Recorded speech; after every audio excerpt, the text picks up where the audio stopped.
Hello, everyone. This is Monica. I hope you had an amazing week, and know as always that you guys are in my prayers. And let me get straight to it. In my time with the Lord praying, He took me to Psalm 62.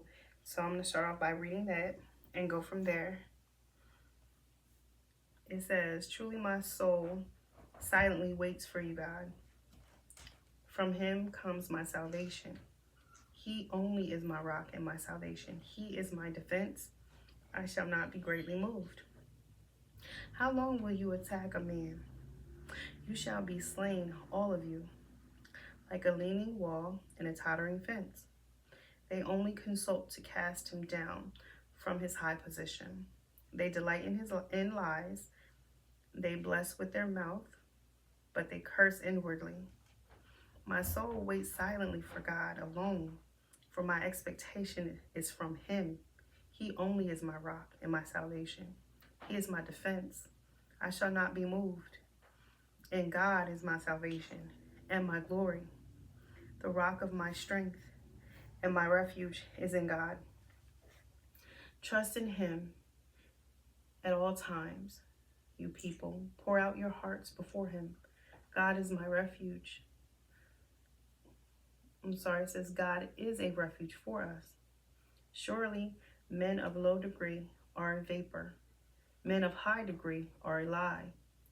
If they are weighed on a scale, they are altogether lighter than vapor. Do not trust in oppression, nor vainly hope in robbery. If riches increase, do not set your heart on them. God has spoken once. Twice I've heard this, that power belongs to God.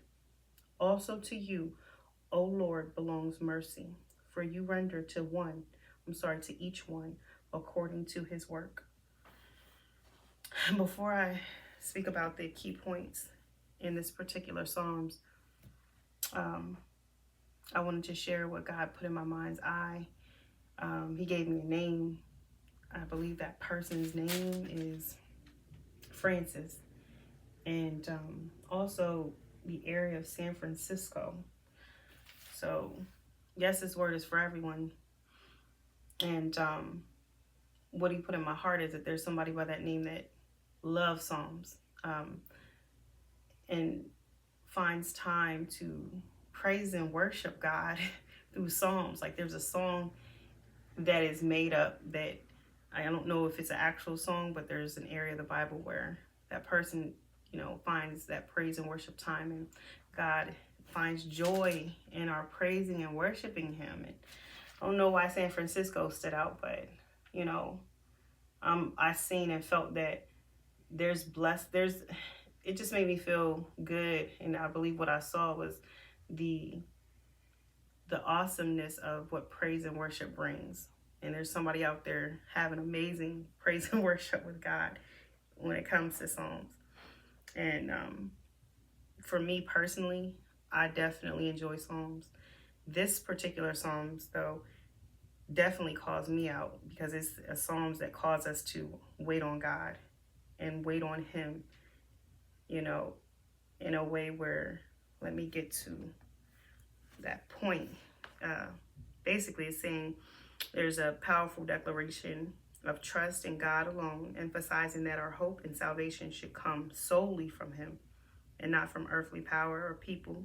It encourages us to wait patiently on God's intervention and warns us against relying on deceitful and unreliable individuals, while highlighting that God's strength and steadfast love is our true refuge.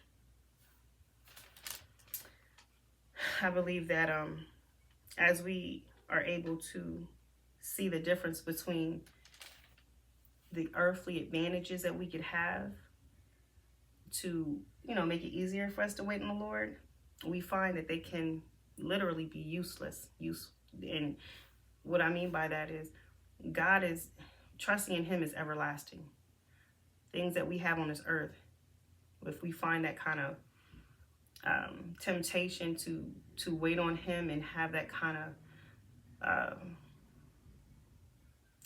trust or temptation to trust that more so than in Him, we can see that it will get us nowhere. So to find out how we can try to look for that silence that was spoken of, we can find that time to have with God in silence.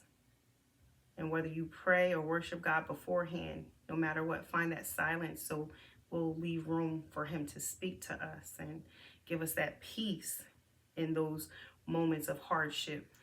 Can get us a lot further because it builds our character while we wait. And again, that's not the easiest time for me, but I do find myself, like I encourage you guys to go to other believers. Hopefully they'll give you a testimony of their time that they waited on Christ, on God, to help them and deliver them. But just to give that time to a friend or a family member, whoever that can just listen to us. God goes beyond just listening when we cry out to him.